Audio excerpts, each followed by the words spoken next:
going to do a couple of different announcements. First of all, as this class ends, I've been looking at what to do next, and I would like for us to study this book right here. This is Ibram Kendi's book. It's called How to Be an Anti-Racist. Oh, goody. It's a good continuation of what we've already been doing, but is really saying it's not enough to not be racist, that you have to actively fight against it. And so I'm going to start that on September 1st and September 3rd. So the Thursday class would start on September the 3rd. Okay? So that, because we have a couple of weeks left here, and then it'll give us a week or two of a break, and then we'll start into that. Speaking of Ibram Kendi, he just wrote an article for The Atlantic magazine. I haven't been able to read the whole thing. It's called The End of Denial. How did we come to this? And it looks like he's making some amazing points in there. So if you get a chance to find and read that article, I think it would be worth it. Is he a Black author? He is a Black author. Mm-hmm. That's what I thought. Mm-hmm. And so what's nice about this book versus that book is this is a white woman speaking to white people, right, where this is us being able to listen to the Black voice in America. Right. And a preeminent scholar, just an amazing man. He was part of Oprah's interview. As he should be. Yeah, he was. He should be. So just know that book is going to start beginning of September, when we get finished with this. All right. All right. Last kind of announcement is that Sandy sent me an article, very interesting article. If you'd like it, I will send it out to you. It's by Chuck Haga. It's called "The Day I Became a Person of Interest." Very interesting article about him, a Black man in America. So, if you get a chance, read that. I'd like to start our conversation today with a story, if you will, that comes from the end of chapter 8, where she talks about talking to a lot of different people of color. And she says she often asks them, how often have you given white people feedback on our unaware yet inevitable racism? And then follows that up with this question, how often has that gone well for you? And they laugh and roll their eyes and pretty much say, rarely, if ever. Mm. And then she asks another question. She says, what would it be like if you could simply give us feedback, have us graciously receive it, reflect, and work to change the behavior? And the response from one man was, it would be revolutionary. Isn't that an incredible word to use? If we would just listen and try to change, try to hear that. Now, I speak this as a Methodist minister, and that's important because one of our concepts as Methodists is what's called going on to perfection. How many have heard those words? Let me tell you what it means. John Wesley believed that perfection was possible, but to do that, we had to be continually open so that when someone brought up something, we would graciously receive it, reflect on it, and try to change. Just like what that question asked. So in the midst of all this that we're doing, instead of doing what's very easy for us to do, which is get defensive or try to explain it away or whatever it is, do we listen and step towards that criticism with a good heart? That's kind of what the second chapter is about. Remember, she put 4 sets of lists. The first one was common emotional reactions that white people have when our assumptions and behaviors are challenged. And it was not a pretty list, right? We feel attacked, we feel silent, we feel insulted, we feel judged. But even worse is the behaviors that we exhibit after that. We cry, we leave, we deny, we avoid. All these types of things which are not speaking a very good story about how we react in the racial area. But worse, and this is where I really want us to spend some time, are the claims we make to justify our feelings and our behaviors. when we do all those things I just mentioned, we start justifying and say, this is why I'm right. So I want you to see this. Let me share my screen. And oops, where is it? It's not here. Wait. It should be right here. Let me look back. Maybe I didn't open it. Okay, I'll get it right now once I get it into the space it's supposed to be in. Sorry about that. I thought I was ready for you. Well, as if anybody could be ready for you guys. So it says, what claims do we make to justify these feelings and behaviors? And what I want you to do is just look down through this list and kind of mentally click when you've used that sometime in your lifetime to somehow justify your space. I got to tell you that I have a lot of things on this list. So just read down through here.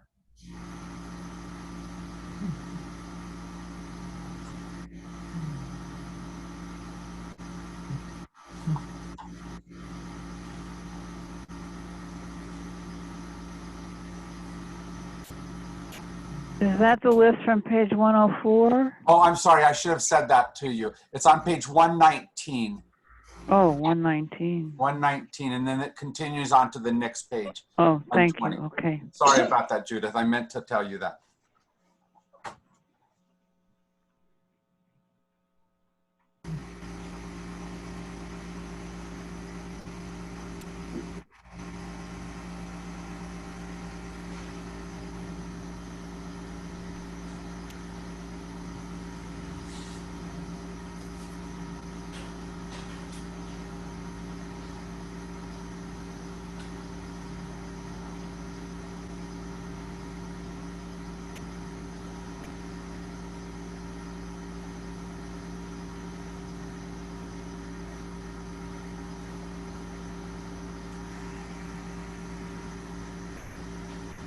So in just a little bit, I'm going to ask you to be very honest about yourself and say, when is it that you have done this? And share this with us, because when you share how you've been not quite perfect, it'll help the rest of us feel much better about how we've been not quite perfect. All right, so I'm going to start off by just telling you a little story about yesterday. I'm in a JFON meeting, which is Justice for Our Neighbors.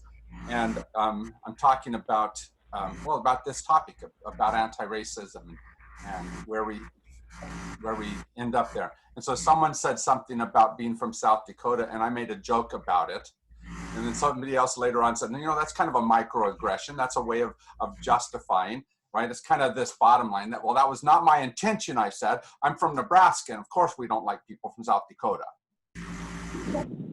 It didn't really necessarily solve or change things, but do you see that? Sometimes it's very simple, little easy places like that where we say something, and are we listening when someone points it out that that's not perfect? Or especially when they point out and say, that hurt me. I disagree with that. And do we start building up our defenses? So when have you used one or another of these justifications in your life?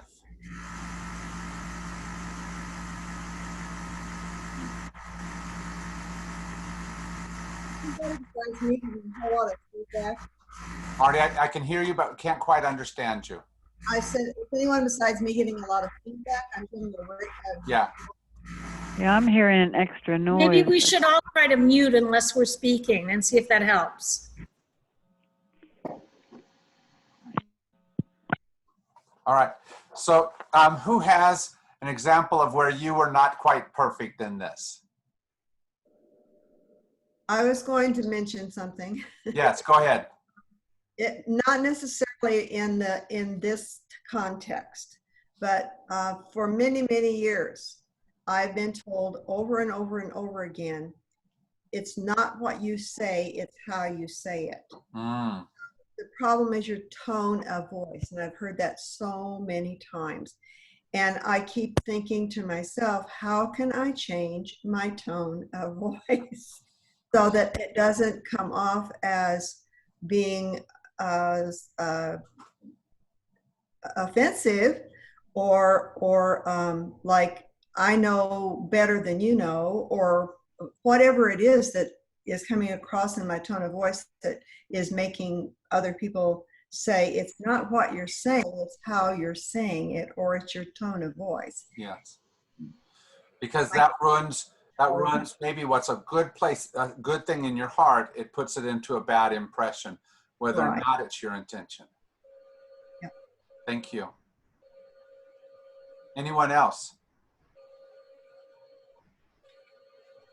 Especially, I want you to think about some place where someone has called you on it and said, this hurt my feelings, and you slipped back into one of these type of judgment spaces. I talked to you about the episode that I had with my daughter-in-law, and I'm not really aware of Asian American racism. You know, we have 3 black children, and I grew up in Detroit and Baltimore, so black to me is a lot easier. Asian, I don't really think about. And my son married a Chinese American girl. Her parents are from Hong Kong, and she is very aware of the way that she's perceived by white America, and has grown up with that and is angry about it, and is a very strong woman, politically well-educated, well-spoken. And she and I have never gotten along because I feel that she's just very disrespectful and snooty. But I love her, and she's my daughter-in-law. We were visiting San Diego, and I made the mistake of using the word Oriental, which I did not know was the N word for Asian Americans, and was called to task for that in the middle of a dinner party, and I chose to feel very uncomfortable and very hurt and angry, because I was not aware that Oriental was a racist term. And I did the adult thing and stood up and went stomping out of the apartment out onto the landing, with my son following me a few minutes later, asking me to calm down. And so, of course, I have calmed down, and I think I have a much better relationship since then with my daughter-in-law, because I have tried to make the effort to become aware of the way that Asians are treated. I was guilty because as a real estate agent, I had, I don't know, probably hundreds of Asian American clients, and I worked well with them, and I really respected them, and I was always genuinely interested in culture. And so I was guilty of not thinking of myself as a racist on that level. And of course, I'm very much a racist when it comes to the way that I treat everyone. So that's what happened to me. So I have 2 points to make on that, John. First of all, anybody else ever been ignorant like John? Or did that come out wrong? No, that came out perfectly, Jim. Okay. I feel Because we often make mistakes out of ignorance, don't we? We often say something that someone else takes differently than what we say. And when they bring it up to us and say, wait a second, the question is, how are we going to receive that? Now, to take that a step further, sometimes they are the only one who gets offended by that one way of saying something. And we may have 100 people over here that don't get offended by that very term that we're using. The question is, does that mean that we should go ahead and use it because everyone else agrees with me? Or do we listen to that person in that moment? And do we hear their offense? Well, Natine taught me a lot that evening, and I also became aware of the fact that I thought that there were sort of degrees of racism, and that I didn't feel that Asian Americans had as much of a burden as other groups. Now with the Kung Fu virus and the China virus and people throwing acid on Native Americans and beating up old Chinese ladies in Koreatown and stuff, I realized that I wasn't quite aware. Mhm. But obviously, if you're in a group of white people and you make a remark about black people and there's one black person there and the black person takes you to task on it, it really doesn't matter what the white people thought about it. That's right. I think we all know that. I hope. So how about the rest of you? When have you used some of these phrases in some way to justify yourself?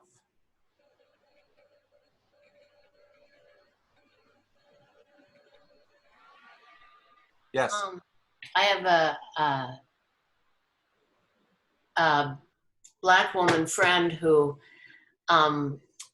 struggles financially. And one time she asked me if she was my favorite charity case. And I negated it immediately, but by saying, of course not, and kind of shut her off. Mm-hmm. Mm-hmm. And so I stopped the conversation, I'm afraid. And I said, do you feel like you're my charity case? And she said, well, my sister asked me if I was. And it ended there, but it was very uncomfortable. And I wish we had, I wish we would take time to talk about it. Yeah, yeah, but to a very large extent, we've been told not to really stop and talk about those uncomfortable spaces. But Right. I hope you've learned through your life. You guys maybe don't have as much experience with offending other people as I do, but talking about it is often the best way to proceed forward, even as uncomfortable as what that is. You bet. Anyone else remember a time when someone called you on one of these places, or you used this in defense of yourself? Go ahead, Paula. I lived for a number of years in Los Angeles, and when you live in LA, you spend a lot of time in your car. And I developed a terrible stereotype about Asian drivers. And I remember one time when my daughter was in high school, I made some comment when somebody, went across 3 lanes and cut some people off. And I said, "Oh, Asian." And she said, "Do you hear yourself? You are being a racist." Mm. And I immediately wanted to say, "No, it's just a fact, And so it was really great that she called me on it. Thank you. Anyone else?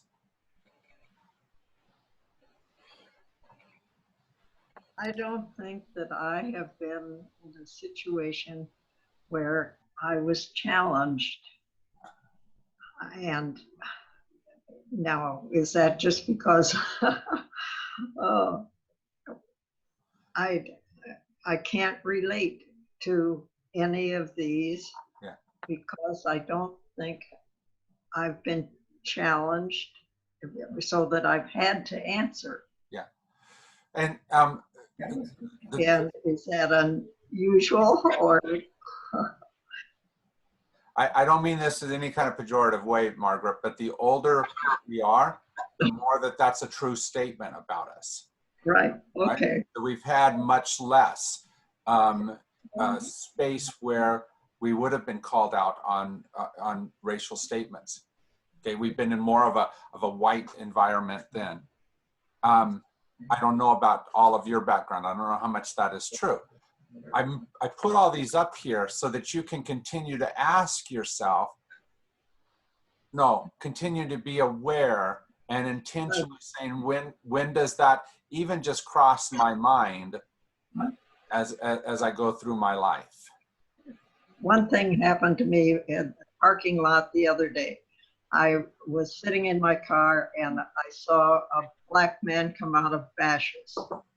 And in my mind, I said, that's a black man. Now, if anybody else had come out of the store, would I have? I don't think so. I wouldn't say that's a white man. And I wasn't, I don't feel that it was an offensive feeling, but it was an awareness that before I started in this class, I don't think I had. Thank you for recognizing that. Because what you're essentially saying is, I don't have to recognize the whiteness of this person. I just have to recognize the deviation from the whiteness in this other person. Right. Being aware of that is an important thing, that you're aware of, that that's what you're doing, so that you consciously do differently. Right. Well, And it's not because any one of us is going to solve racism. I hope you understand that. But each thing we do like this is going to help set the foundation better for the solving of. Each time we do this intentionally and thoughtfully, we begin to change the world around us. I don't know if you have friends where you have to, on a regular basis, bite your tongue because they don't intentionally or thoughtfully deal with this issue very well. And if you're not careful, you slip right into the space where they're at. And instead, we want to thoughtfully, lovingly pull them towards the space where we want to be, even if we're not always there perfectly. So I want us to take a, oh, go ahead. I don't feel that I get that I am in those situations. No. Okay, good, good. Just be really I aware. don't know if that's good or not. Well, That means that, I'm not challenging people or we're not talking about it. sure, but it's the situation you're in, Margaret. And so just be aware of where you're at and where it is that, keep your eyes open to see if there's some piece of that you're missing. For example, is there a Hispanic woman that is in a subservient role of some sort, and you're failing to see her, or just treating her as if it's a given that she's going to in some way or another? Okay. Does that make sense? Just keep aware of things like that. No, and that, I think it's awareness is, the prime thing for somebody that's 88 years old. So I just want you to know that was probably the easier of the two questions that I'm going to ask today. Let's go to the hard one. And it goes to the next page. On the next page, and this is on in your book on page 120 and 121, and starts at the bottom of 120 and then really takes up most of the 121. And it's called the framework of assumptions. We have these claims, but it's this that allows us to have these claims. And so I want you to read through this framework and see which of these assumptions you like to use.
Jim, can I say something?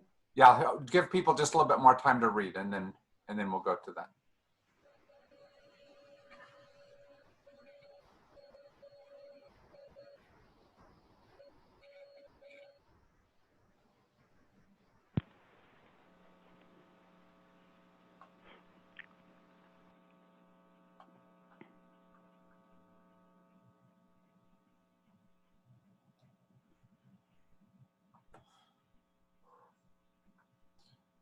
So as we talk about this, I want you to be very, very honest about this, and really try to say, this is where I struggle. For example, in my thing, this thing, if you knew me or understood me, you know I can't be racist. Because my heart, I know my heart, I understand my heart. I know in most cases I'm trying very hard to do this. It doesn't mean I can't be racist. And if I'm using what my intention is, what my heart is like all the time, I'm going to justify when I haven't completely opened my heart. When I have said something like my story about South Dakota and Nebraska. I wasn't trying to be mean, but did I hurt someone's feelings? Right? John, what were you going to say? I was going to say that all of these are based on her definition of racism, and her definition of racism is much more palatable than the definition of racism that I think most of us have. So for instance, if you believe in her definition of racism, then you can be a good person and be a racist. If you believe in her definition of racism, you can say the thing about, where is it? Well, there was another one that I guess you mentioned, but I think that a lot of this is just definition. It's semantics. And I think that whoever said, it's not what you say, it's how you say it, nailed it. Because if we define racism the way that she's defining racism, which is as institutional racism, that we're all participants in, whether we want to be or not, that's different than flying the Confederate battle flag and wearing a white sheet. Sure. But the reason why that's important, John, is, for example, flying the Confederate flag, you can make all kinds of justifications for why you do that. That in your mind say, there's nothing racist about this. This is celebrating the fact that I grew up in Alabama.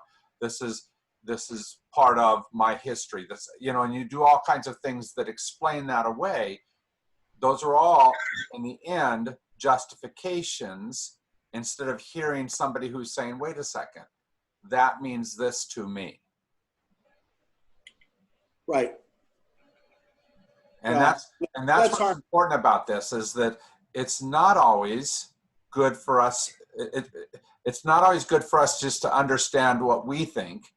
It's better for us to be aware of where somebody else is in regards to this.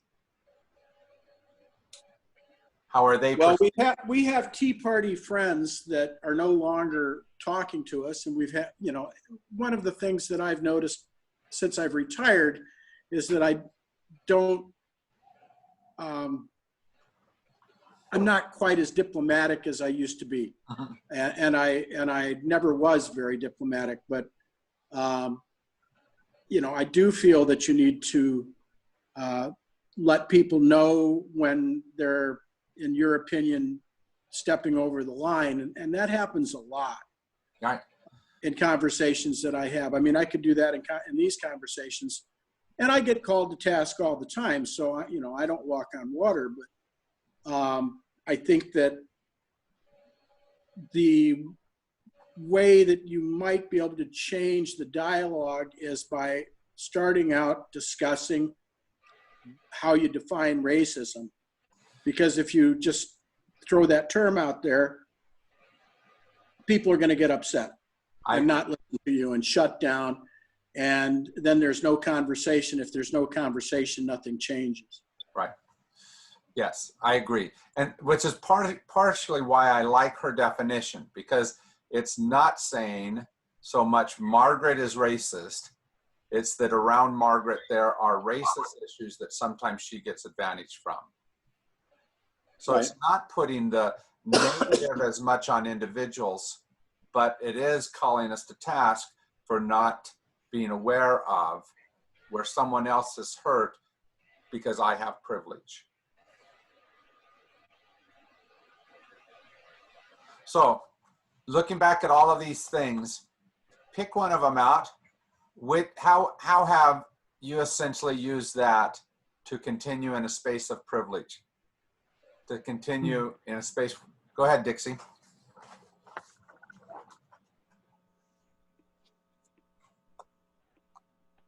There, okay. There you go. It's a little bit different, but I was sitting here thinking about what happened to me is the one I have black friends or I have friends of color. Mine was I have family of color. Mm-hmm.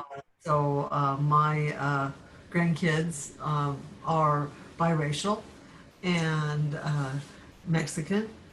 And when I was working in politics for the Obama campaign and stuff, I quite regularly, drew that up as a point. Oh, well, And one time my daughter, who's a foster daughter, but she's not Mexican, her husband was Mexican, and they've since divorced, but the kids are both race.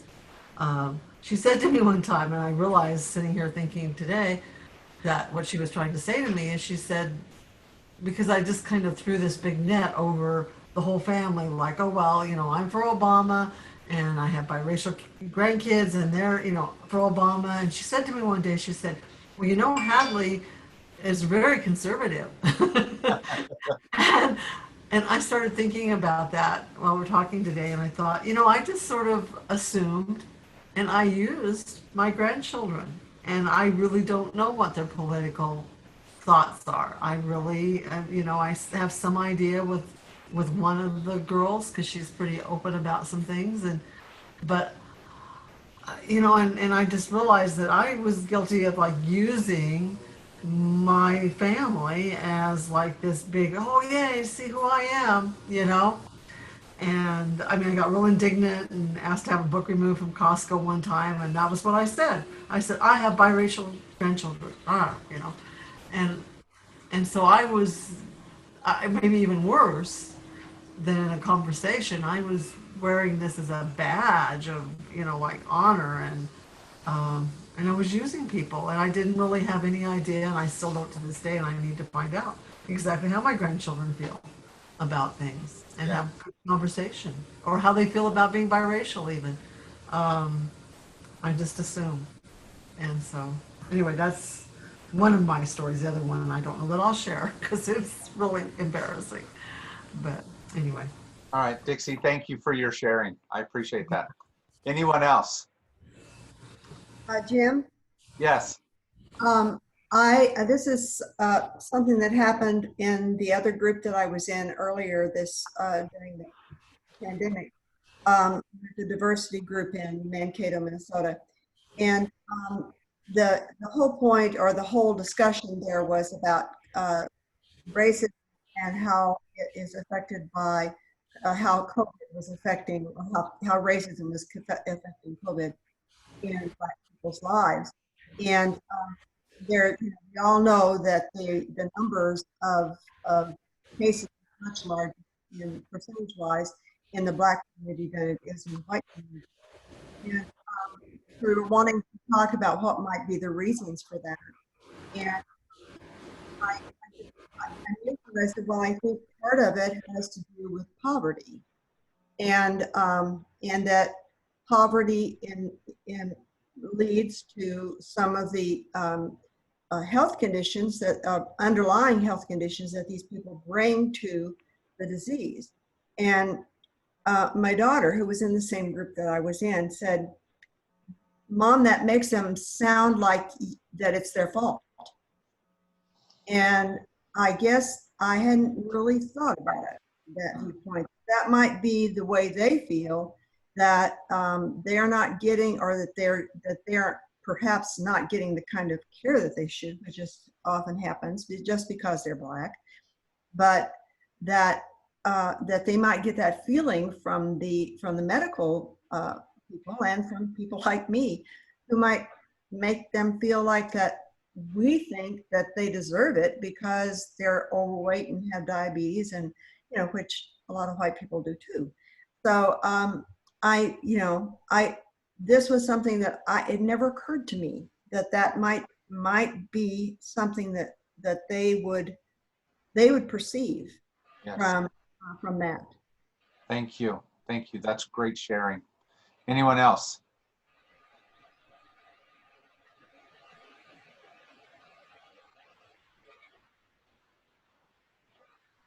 And first, reading this book and confronting the idea that we are all racist, given that we're participating in systemic racism, even if we have not been very aware of it, but we're benefiting from it. And in this book, but the idea for me, I had a difficult time accepting and racism, the points that are here, racism is a conscious bias. I have none, so I can't be racist. And it's not that I thought I was like perfectly free of bias towards anybody, at any time. Given that I had, a very close friend for quite a number of years who was Black. And I did learn from him quite a bit about what it's like to live as a Black person in the U.S. And so I really felt, and a lot of it is also, the definition here is changing.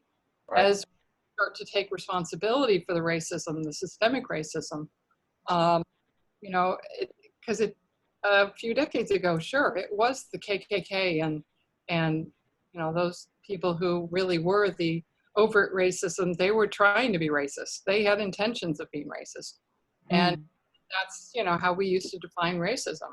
Yeah. And now we're changing the definition. And for me, because of having such a very close friend, it was really difficult, and I really had to kind of come through a kind of personal reckoning with it, and because I realized I felt really awful to think, that I am a racist. I was a racist then, as I knew him, and I felt like I had failed him in some way, and that was just really too hard.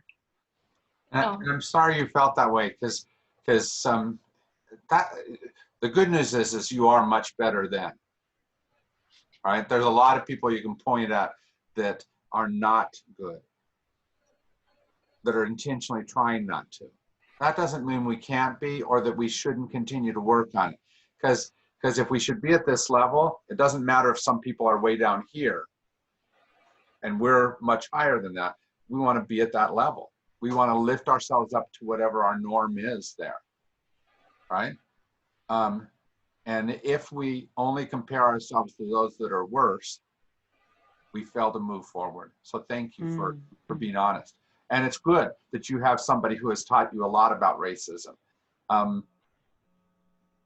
talked to my friend Gilbert today, who is a Mexican-American in South Texas. We ran together all the time. He was one of the people who helped me to realize what it was that I did not see.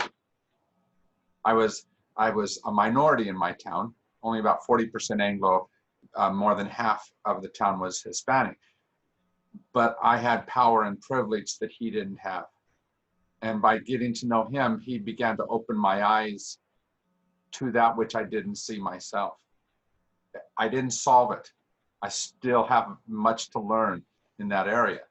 But it's the way that we're moving and continuing to move, rather than what we've done wrong in the past. But we need to be aware of what we've done wrong in the past. That's why we're going through this exercise, so that we continue to move. Thank you for sharing. Anyone else? Well, this is Judith, and the list of feelings, right away what I resonated to was the guilt. And it's been hard for my brain to wrap around the idea. She keeps repeating that only intentionally mean people participate in racism, that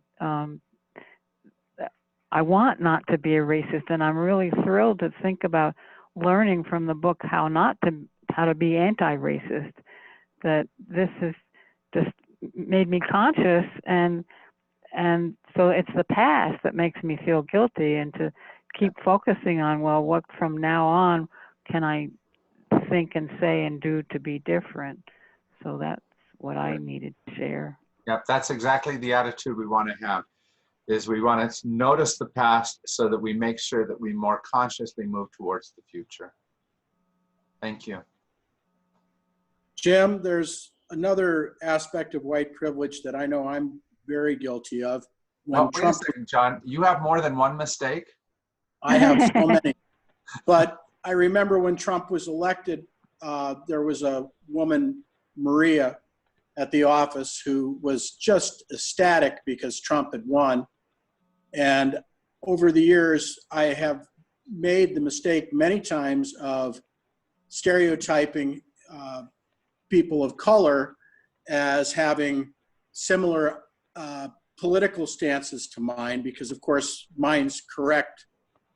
And so when she told me, you know, how happy she was about Trump, I called her to task and I said, you've told me that your parents were Mexican immigrants in Central Valley of California.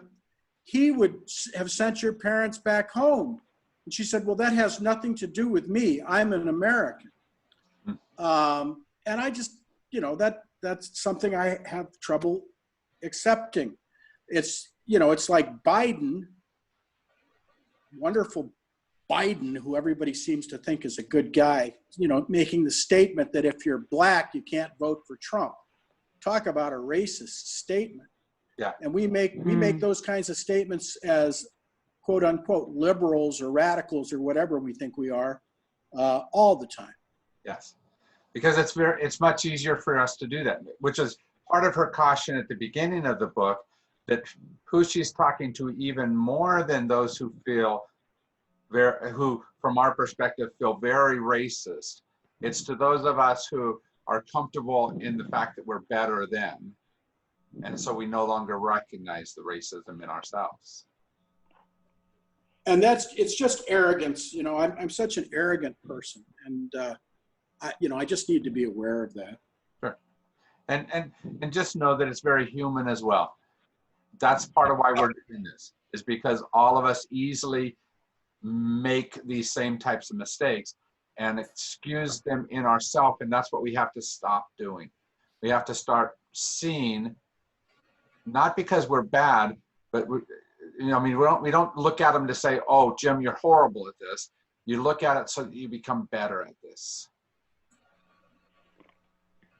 We continue to open our eyes, open our hearts to what else can be.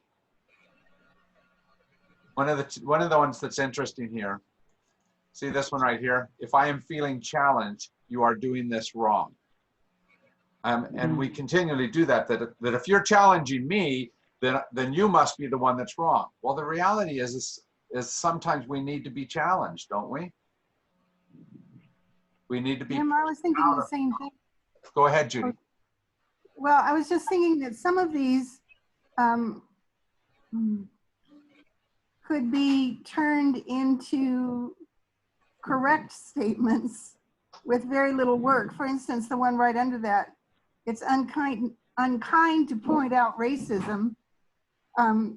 It's imperative to point out racism. That's right. Or it's honest to point out racism, or it's an honor to have that pointed out. Yeah.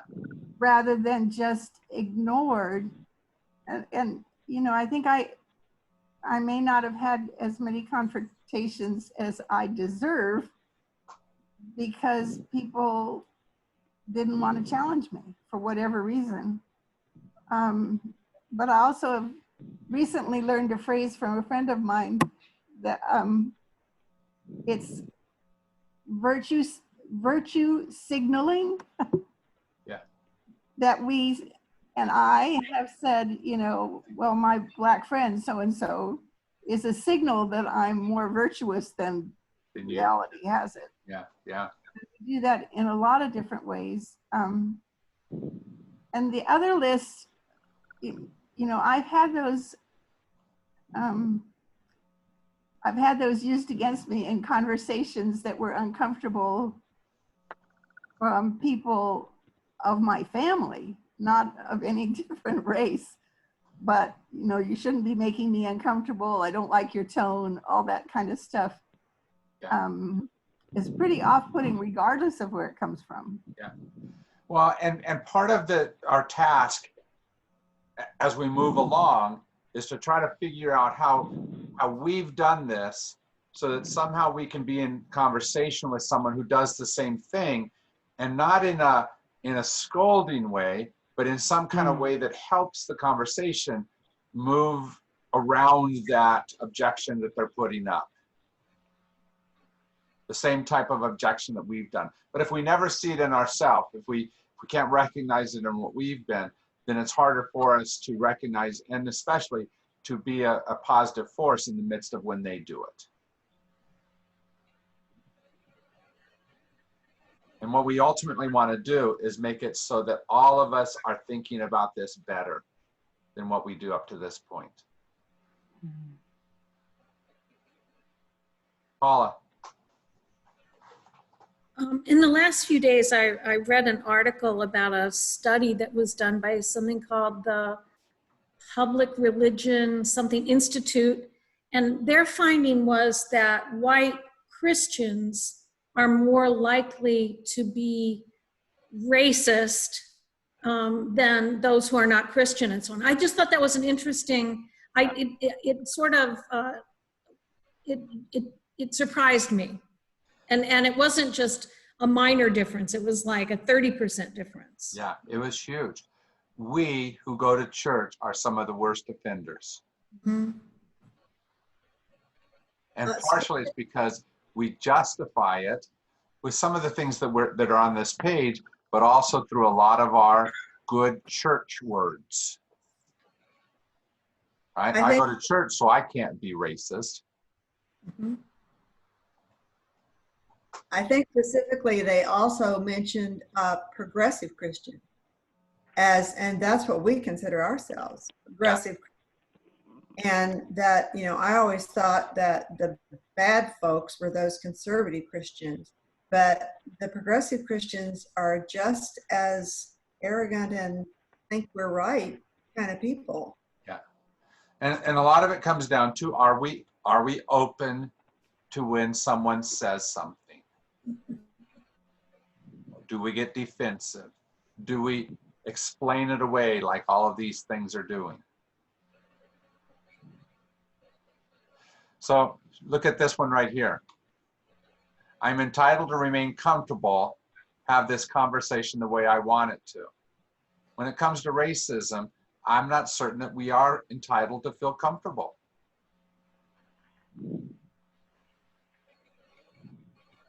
I think that we as white America have allowed our comfort to be at the expense of people of color.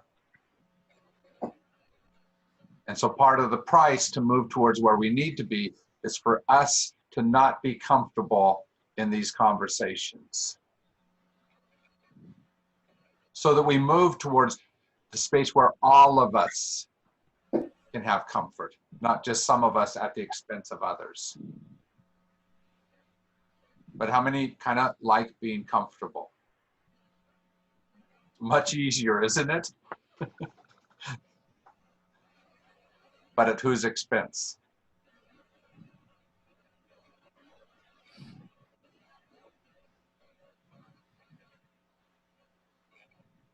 Did I tell you the story about correcting kids?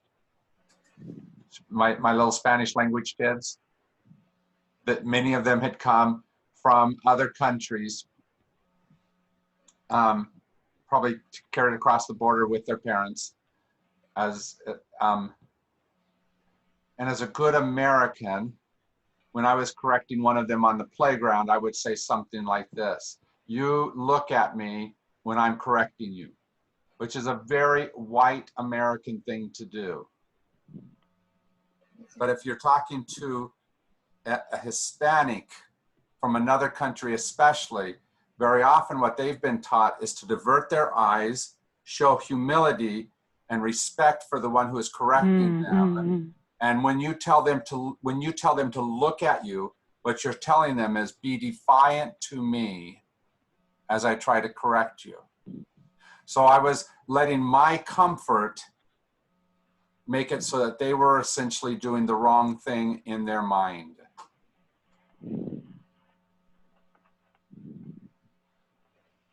So I felt more comfortable afterwards, but I didn't help them.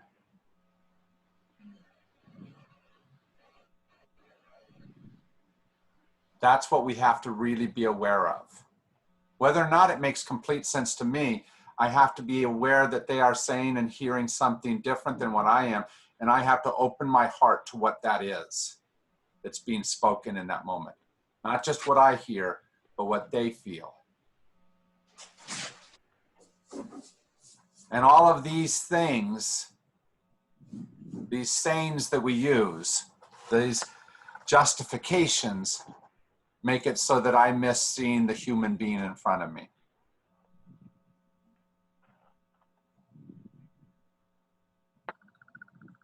And ultimately, if what our goal is to bring us all closer to that family of God, then I've got to see in that other person a member of that family, a human being, someone that I truly and completely allow to be full and that I relate to fully.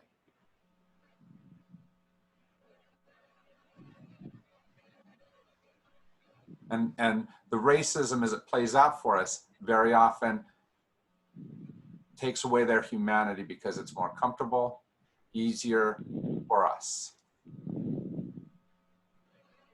Jim, I heard a story yesterday here from a friend, and she had joined apparently a Black Lives Matter group. And as a white woman, I guess whoever was moderating the group or whatever made a comment to the effect of that they really didn't want all these guilty white people or something, who were only participating because it's, right now the politically correct thing to do. And what I heard was that after those comments were made and that kind of confrontation took place, that the majority of the white participants in that group just dropped out.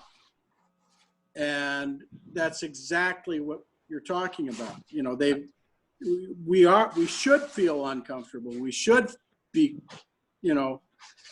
we need to be aware of why people would feel the way that they do about those of us that have benefited from white privilege. And that's a really hard thing, I think, for most of us to do. I agree. But like I said earlier, the key to it is intentionally and thoughtfully moving towards that person. Not letting this moment where they are bringing us to task, calling us to see an error that we don't even recognize as error, asking us to be more aware than what we are. All of that is what we have to do. Even when it's challenging, even when ultimately whatever they said still disagrees with my soul, right? Because maybe they're not perfect. There's a chance that some of the people who call you to task aren't perfect. Just a chance, right? But do I still open my heart to it?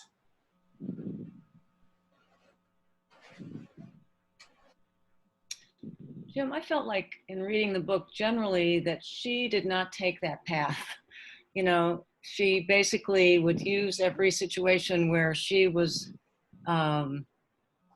in a teaching situation or where people were exhibiting the behavior that we've been talking about today, she did not try to meet them. I mean, she never explained that she was trying to kind of meet them and understand and help them understand where they were coming from. It was kind of like she just let it go and used that as an example of, this is the point I'm trying to make in terms of how people react.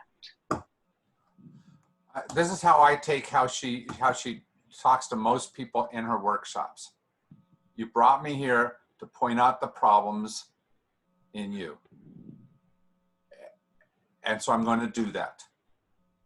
You brought me here to tell you why it is that you are not better at racial relations. So I'm going to tell you that.